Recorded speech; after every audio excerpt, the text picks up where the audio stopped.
Құран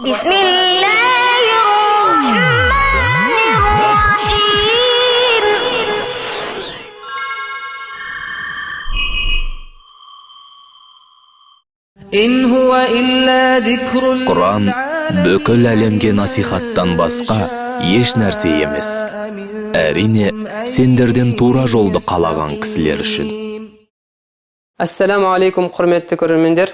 Өздеріңізбен жүздесуді асыға күткен Құран оқып үйренейік атты бағдарламамыздың 7-ші сабағын бастағалы отырмыз. Кітап дәптерлеріңізді алып, сабақты бастауға әзір отырыңыздар. Біз бүгін сіздермен то, зо әріптерін үйренетін боламыз. Олай болса, оқушылар, біз сіздермен әдеттегідей үй жұмысын тексеруден бастаймыз. Үй жұмысы. Үй жұмысы жазып белгілеген екі жолдан әріптерді.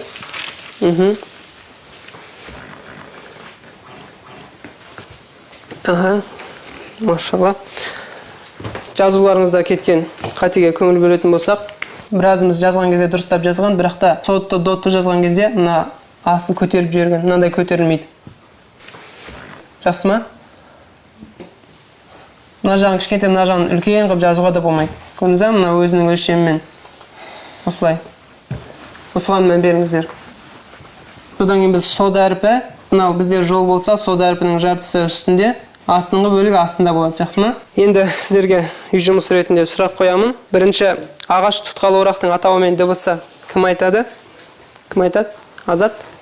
Айта ғой. Ағаш тұтқалы әріптің атауы сот, беретін дыбысы с. Беретін дыбысы с, иә. Келесі, нүктелі орақтың атауы мен дыбысы кім айтады?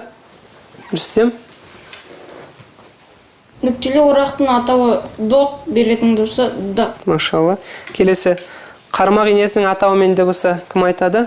Айдын? Қармақ инесінің атауы дәл, ал беретін дыбысы д. Машалла. Енді батырғысы бар қармақ инесі кім айтады? Ернұр?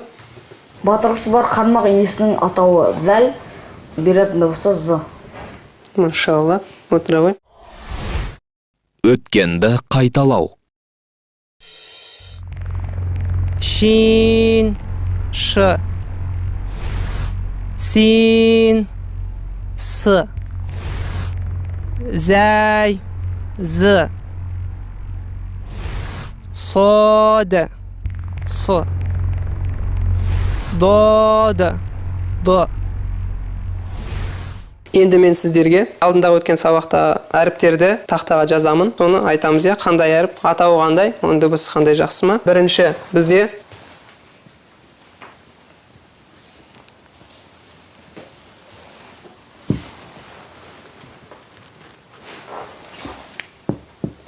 бірінші әріп кім айтады?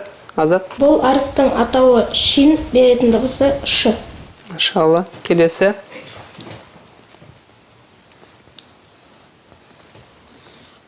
Келесі әріп кім айтады? Айдын? Бұл әріптің атауы си, беретін дыбысы с. Машалла. Келесі.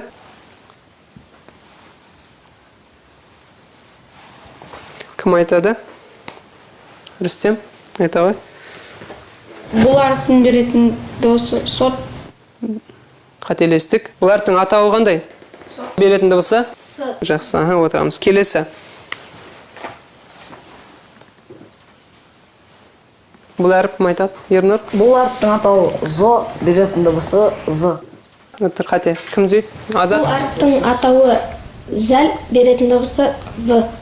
Беретін дыбысы в, е? Ернұр? Қатеміз көрдік пе? Ондай болса, енді біз өткен сабақтағы әріптерді қайталасақ, өткен сабақта біз син, шин, сот, дот, зәл өткенбіз. Қайталаймыз, я? Көрдіңіздер ме? Қайталап отырмасаңыздар, ұмытып қаласыздар, шатастырасыздар. Жаңа сабақ. Бүгін біз сіздермен то, зо әріптерін өтеміз. Бүгінгі бірінші өтетін то әріпі жекеше түрде осылай жазылады. То. Әріптің атауы то әріпі, беретін дыбысы т. То әріпін айтқан кезде дәл дот деген әріпті айтқан сияқты д болса, то дәл ортаға атылады. То үстіңгі тіске келтіріп, ауаны жиып то. То. Қазақ тілінде тоқылдақ деген сөздер бар, тоқылдақ сөздегі т сияқты о болып шығады. Тоқылдақ, тоқты дегендегі сөздер бар ғой, сол сияқты шығады. То. Бұда бірден шығу керек әріп. То. тоқ ете қалды дейді ғой. Сол кездегі то деген әріп осы то береді. Келесі бізде зо әрпі. Зо әріп. Атауы зо. Ал беретін дыбысы з. Бұл әріп айтқан кезде тілімізде үстіңгі тіс пен астыңғысының ортасындағы мына қуысқа біз түзу тұрған тілді кішкене былай қарай болып, мына тістің ортасына қарай. Мына жаққа қаратай. Зо. Зо. Зо. Ауаны осы жақтан қарай шығарамыз, Зо. Зо. Зо. Кейбіреулер тіке шығарады кәдімгідей. Зо деп айтады, бірақ та бұл зға зәл бар ғой, соған жақын болып кетеді. Сондықтан тілді бұрып зо десеңіз анық шығады. Зо. Айтып көрейікші. Зо. Бірінші то. То. Машалла. Т әріпі бізде енді алдыңғы сабақта қандай т бар еді бізде? Т бар еді, Бізде т әріпі т дыбысын беретін. Ондай болса екі т-ны міне екі т дыбысын бір-бірінен ажырату үшін біз мына т-ға т2 дейміз. Түсінікті ме? Бізде т1-іміз т болып тілмен шықса, ал екінші т бізде то жуан шығады. Ал енді бізде з қанша? Алдында бізде зәл, одан кейін зәй болатын, Енді мынау бізде үшінші. Сондықтан бізде бұл з-ны з3. Себебі бізде зәл әрпі де з дыбысын береді. Одан кейін бізде зәй әрпі бар. Зәй. Бұл да бізде з дыбысын беретін, Ондай болса біз ажыратты қалай? Мына зәй әрпі бізде з2 болды, Мынау з, зә тілмен айтылады. Мынау з езумен, з, а мынау з болса зо. Тілдің бір жаққа ауыртқа қарай қисауымен, Айыраламыз ғой, үш з-ны, мына екі т-ны. Олай болса қазір біреуміз айтып көрейік. Бүгінгі өткен әріпті кім айтады? Азат? То. Зо. То. Зо.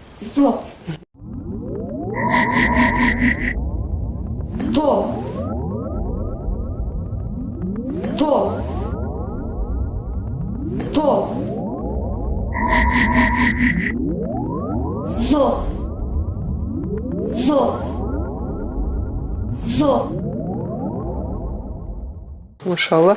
Енді біз осы жазылуын үйренген әріптің жекеше түрде жазылуын үйренеміз. Мына бізде жолымыз болса, дәптердегі жол. Біз ең бірінші не істейміз? Ең бірінші арқасын сүреміз. Бұл қарап отырсаңыз бізде то зо әрібі. То. Одан кейін зо әрібі бізде. Неге ұқсайды? Қандай затқа ұқсайды бізде? Мынау көктің алдыңғы несіне орындығы, Мынау? Бізде мынау доп деп есептесек, Ондай болса, көліктің алдыңғы орындығы, міне мынау арқасы жақтауы, ал мынау бізде орын тұратын жер, Мұнда доп, Көліктің алдыңғы орындығының үстінде тұрған доп. Еске сақтаймыз осылай, Мынау көліктің алдыңғы орындығы. Бізде мынау орындықтың жақтауы, арқасы. Мынау сол адам отыратын жер. Ондай болса, то әрпін жазған кезде арқасын бірінші жазып аламыз.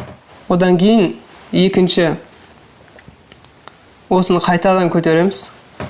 Қайтадан көтереміз.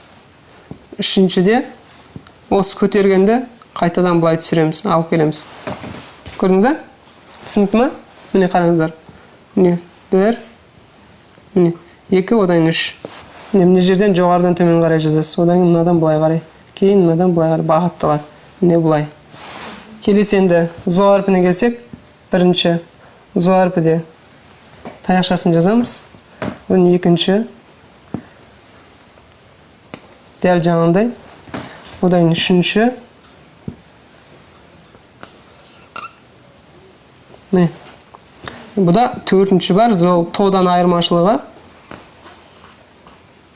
Міне нүктесін қоямыз. Зо. Көрдік па? Түсіндік па? То, зо. Анықтап қарауыңыздар. Жаттығу. Енді біз сіздермен жаттығулар жасаймыз. Жаттығуды бастаудан бұрын біз осы әріптерді тағы да бір айтып көрейік. Кім айтады? Осы то, зо әріптерін көрсетем. Зо. Жақсы отыр ғой. Енді келесі бізде тапқышбек ойынның мақсаты не еді? Әріп беретін дыбысы мен атауын ажырату. Мен сіздерге әріпті қате жазамын. Дұрыс дыбысын табасыздар. Бүгінгі өткен зо. Со әріпі.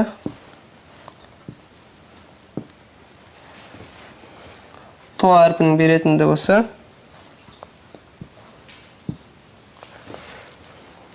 то әрпінің беретін дыбысы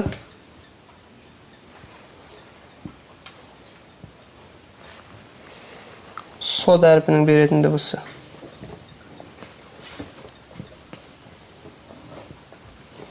Ал қанекей, қарап ойланамыз, түсіндік па? Ойыныңша әріптердің беретін дыбыстарын шатастырып жаздым, соны табасыздар. Бірінші, зо әрпінің беретін дыбысы кім айтады? Ернұр, дұрыс жаздың ба? Бірінші тұрған зо әрпі с дыбысын бермейді, з дыбысын береді. Бірінші тұрған зо әрпі бізге с дыбысын емес, з қанша? Үшінші зыны, жуан зыны береді. Енді то әрпі кім айтады? Айдын? Екінші тұрған то әрпі д дыбысын бермейді, т дыбысын береді. Д дыбысын бермейді, то әрпі т қанша? 2, е? 2 береді. Яғни тоғы біз т2 дегеніміз. Келесі до әрпі бізде нені береді? Азат? Үшінші тұрған до әрпі з дыбысын бермейді, д дыбысын береді. Д. Жуан д дыбысын береді. Яғни D2 бізде дәл деген бірінші дыбысы. Келесі со әрпі кім айтады? Рүстем? Со әрпі т дыбысын бермейді, С3 деп айтпаймыз, үшінші с дыбысы. С, яғни жуан сыны береді. С3. Машалла көрдік па? Қателерді көрдік, бәрі қате жазылған, дұрыстарын жаздық. З3, Т2 дегендерді естеріңізде сақтап алсаңыздар болды, қателеспейсіздер. Бізде Т1 деп жазбаймыз, Т1 деген жоқ, бізде Т бар, Т ол Т. А Т2 дегеніміз бізде То болып саналады. Олай болса, енді біз сіздермен кім жылдам ойын ойнаймыз, қаншалықты әріптердің дыбысы мен атауын ажырататындарыңызды тексереміз.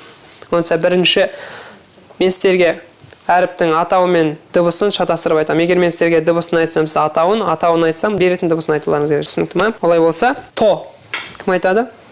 Азат? Бұл әріптің беретін дыбысы т. Отыра ғой. Келесі в. Кім айтады? Айдын? Бұл дыбыстың атауы в. Келесі в. Кім айтады? Рүстем? Бұл әріптің беретін дыбысы з. В. Енді келесі т. Кім айтады? Бұл дыбыстың атауы то. Шалы. Келесі сода. Кім айтады? Айдын? Бұл әріптің беретін дыбысы с. Со, жуан. Келесі д. Кім айтады? Ернұр? Бұл дыбыстың атауы дот. Келесі бізде тә. Кім айтады? Рүстем? Бұл әріптің беретін дыбысы т. Т, тілмен айтатын. Келесі бізде со. Кім айтады? Азат? Бұл дыбыстың атауы сот. Машалла, сот. Біз кім жылдам ойын аяқтадық. Енді сіздермен ойнайтын ойын бізде жазғыш шпек ойнаймыз. Ойынның шарты мен сіздерге әріптің ұқсасын айтамын, немесе әріптің атауын айтамын, соны жазуымыз керек. Кім шығады тақтаға? Тақтаға ашып жазамыз. Кім шығады? Айдын? Автокөліктің алдыңғы орындығы. Келесі в әрпі. Келесі ағаш тұтқалы орақ.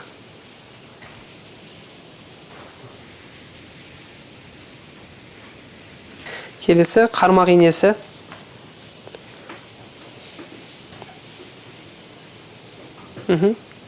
Әлиф әрпі.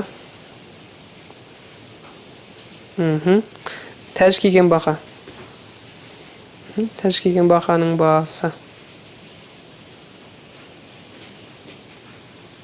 Қараңыздар оқушылар. Дұрыс жазды. Әріптерді, мен айтқан әріптер дұрыс тапты. Енді біз сіздермен қателік ойын ойнаймыз, Мен тақтаға әріптерді қате жазамын, әдейі. Сіздер соның дұрысын табасыздар. Мен бірінші джим. Мен мынау джим әріпін жазамын. Екінші то әріпі.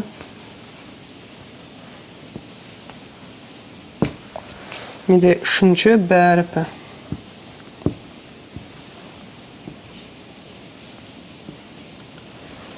Одан кейін зо әріп.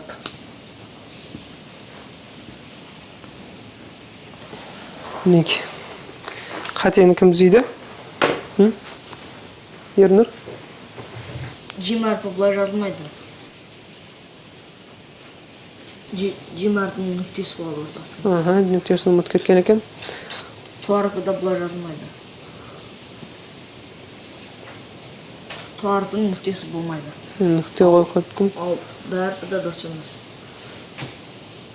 Қателігі.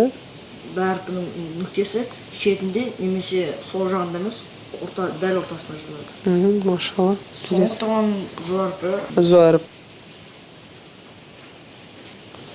оның үстінде нүктесі болады. Машалла. То әрпінің нүктесі болады. Көрдік па? Байқадық па оқушылар? Бұл во әрпі. Аңтап қарамаңыздар, қателесіп жүрмеңіздер сіздер келесіде. Олай болса, бүгінгі то во әріптерін өткен сабағымызды қорытындыласақ. Қорытынды. Бүгін біз қандай әріптерді өттік? Кім айтады? Ернұр? Бүгін біз то және зо әрпін өттік. Отыралы. Иншалла. Келесі, біз бүгін өткен то әріпі не нәрсеге ұқсайды? Кім айтады? Айдын? То әріпі көліктің алдыңғы орындығына ұқсайды. Иншалла. Келесі, во әріпі қандай затқа ұқсайды? Кім айтады? Рүстем? Зо әрпі көліктің алдыңғы орындығында тұрған доп. Үйге тапсырма. Олай болса, үйге тапсырма. Келесі сабақта біз то, во әріптерін 3 қатар қылып жазып, одан кейін әріптердің дұрыс айтылуын то, во деп есте сақтаймыз, жақсы ма? Алла елшісінің оған Алланың игілігімен сәлемі болсын хадисі. Үйлеріңді қабірстанға айналдырмаңдар. Яғни үйлеріңде көбірек Құран оқыңдар. Расында Бақара сүресі оқылған үйден шайтан қашады. Пайғамбарлардың мұрагері болған ілім ізденуші көрермендер, мінеки өздеріңізге арналған Құран оқып үйренейік атты бағдарламамыздың 7-ші сабағын тәмамдап отырмыз. Аллах тағала өздеріңізбен осындай ілім жолында жүздесуді бізге нәсіп ете берсін. Келесі сабағымызда жүздескенше Аллах тағала бізге амандығын нәсіп етсін. Ассаламу алейкум ва рахматуллахи ва баракатух. Аллах елшісі ол кісіге Алланың игілігі мен сәлемі болсын. Имам Муслим жеткізген бір хадисінде, ұлы Аллах Құран оқыған және ондағы жазылғанға сәйкес амал еткен кісінің ата-анасына қиямет күні тәж кигізеді. Ол тәждің нұры дүниедегі күн нұрынан да жарық болады деген.